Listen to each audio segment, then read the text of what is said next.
تبلیغ میں، تعلیم میں محنت ہوتی ہے، مشقت ہوتی ہے، وقت لگتا ہے، اس میں کوئی شک نہیں، لیکن محض تبلیغ، محض تعلیم، محض تربیت، محض تزکیہ،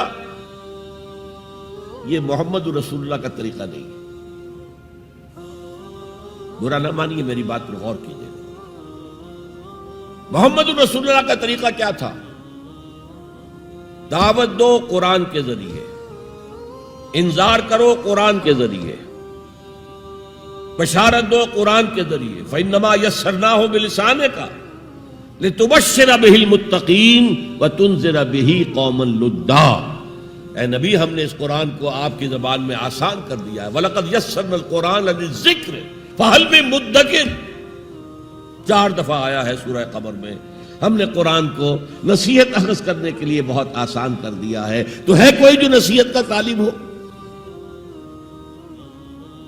دعوت ہو، تذکیر ہو، فذکر بالقرآن من یخاف وعید۔ پہلا کام حضور کا یہ تھا، قرآن کے ذریعے سے لوگوں کو اللہ کی طرف بلانا۔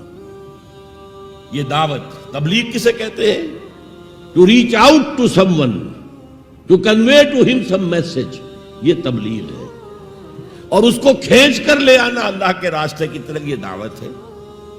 وَمَنْ أَحْسَنُ قَوْلًا مِّمَّنْ دَعَا إِلَى اللَّهِ وَعَمِلَ صَالِحًا وَقَالَ إِنَّنِي مِنَ الْمُسْلِمِينَ۔ اس شخص سے اچھی بات کس کی ہوگی جو اللہ کی طرف بلائے اور اچھے عمل کرتا ہو۔ یہ نہ ہو کہ وہ دوسروں کو تو نصیحت اور خود میاں فضیحت، یہ نہیں، اور کہے کہ میں بھی عام مسلمان ہوں، میں تم پر کوئی فوقیت کا دعویٰ نہیں کر رہا، میں کوئی آسمان سے نہیں اترا ہوں، میں بھی عام مسلمانوں میں سے ہوں، اننی من المسلمین۔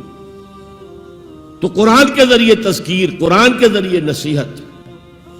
یا ایھا الناس قد جاءتکم موعظۃ من ربکم وشفاء لما فی الصدور، یہی ہے موعظہ، نصیحت، اور یہی ہے شفاء لما فی الصدور، دلوں میں جو روگ ہیں ان کا علاج یہ ہے۔ وہدی ورحمۃ للمؤمنین۔ تو حضور کا طریقہ پہلا کیا تھا؟ قرآن کو عام کرو۔ جہاں آپ گئے قرآن سنایا۔ آپ کے کوئی خطبات ہمیں نہیں ملتے۔ جمعے کے خطبوں میں کیا کرتے تھے؟ کان للنبی صلی اللہ علیہ وسلم خطبتان یجلس بینہما یقرأ فیہما آیات من القرآن ویذکر الناس۔ یہ صحیح مسلم کی روایت ہے۔ حضور کے 2 خطبے ہوتے تھے، آپ درمیان میں تھوڑی دیر کے لیے بیٹھتے بھی تھے جیسے ہم بیٹھتے ہیں۔ اور یہ کس لیے تھا؟ شاید آپ نے کبھی غور نہ کیا ہو۔ یہ اس لیے نہیں تھا کہ حضور کو کوئی تکان ہو جاتی تھی۔ آپ کے خطبے بہت مختصر ہوتے تھے، لمبے خطبے کی ضرورت کیا؟ جو سامنے بیٹھے ہیں عربی ان کی زبان ہے، قرآن عربی میں نازل ہوا ہے، حضور کے قلب سے زبان مبارک سے ادا ہو رہا ہے، دلوں کے اندر جا کے اتر رہا ہے۔ لمبی بات کی ضرورت کیا تھی؟ بہت مختصر خطبے ہوتے تھے، لیکن پھر بھی بیٹھتے تھے۔ کیوں بیٹھتے تھے؟ یہ علامت تھی اس بات کی کہ یہ خطبہ جو ہے یہ ظہر کی 2 رکعتوں کا قائم مقام ہے۔ ظہر کی 4 رکعتیں فرض اور جمعے میں رہ گئی 2، بقیہ 2 کے قائم مقام یہ 2 خطبے ہیں۔ لیکن خطبوں میں کرتے کیا تھے؟ یقرأ آیات من القرآن، قرآن کی آیات پڑھ کے لوگوں کو سناتے تھے، وَيُذَكِّرُ النَّاسَ، اور اسی کے حوالے سے نصیحت کرتے تھے۔ بس اللہ خیر سمجھے۔ خطبہ نکاح ہے حضور کا، 4 آیتیں اس میں ہیں صرف۔ ایک سورہ آل عمران کی آیت ہے، ایک سورہ نساء کی آیت ہے، 2 سورہ احزاب کی آیات ہیں۔ آپ نے اپنی طرف سے کوئی وعظ کہا ہی نہیں اس میں۔ تو تبلیغ، تعلیم، تذکیر، انذار، تبشیر، سب قرآن کے ذریعے سے۔ پہلا کام یہ، پھیلاؤ اس کو۔ اب اس کے بعد جو آ جائیں قبول کر لیں شعوری طور پر، ہماری طرح نہیں کہ وہ صرف ایک نسلی قسم کا عقیدہ ہے۔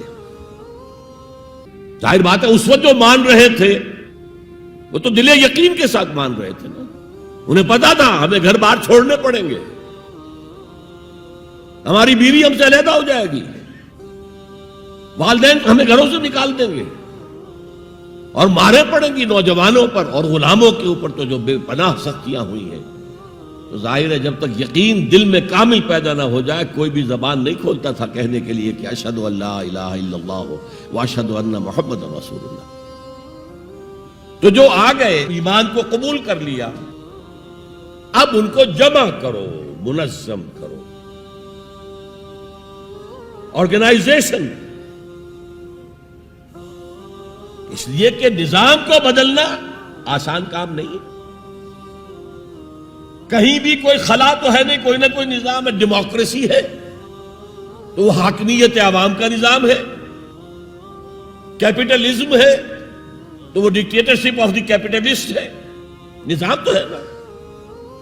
ہمارے پاکستان میں جاگیرداری ہے تو وہ جاگیرداروں کا ملک ہے، انہی کی حکومت ہوگی، اور سیاست ہمارے ہاں جو ہے وہ جاگیرداروں کا میوزیکل چیئرز گیم ہے اور کچھ بھی نہیں۔